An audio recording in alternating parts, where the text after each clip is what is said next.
मुंबई महापालिकेने नुकत्याच जारी केलेल्या आदेशानुसार सार्वजनिक ठिकाणी कबुतरांना अन्न घालण्यावर बंदी घालण्यात आली आहे।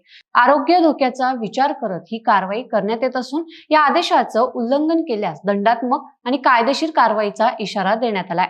दादर मधील कबूतरखाना देखील बंद करण्यात आलाय। यावर 500 रुपये दंड आणि गुन्हा दाखल करण्यात येतोय।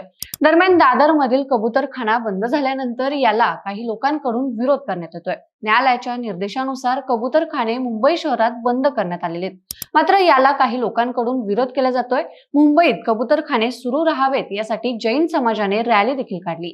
तसेच मंत्री आणि भाजपाचे नेते मंगल प्रभात लोढा यांनी देखील नागरिकांच्या मागणीची दखल घेण्याची विनंती केली आहे। मंगल प्रभात लोढा यांनी मुंबई महापालिका आयुक्तांना पत्र लिहित पक्षीप्रेमी साधू व नागरिकांच्या मागणीची दखल घेण्याची विनंती केली आहे। यासह या पत्रातून खाद्याअभावी कबुतरांच्या होणाऱ्या मृत्यूंकडेही लक्ष वेधलंय।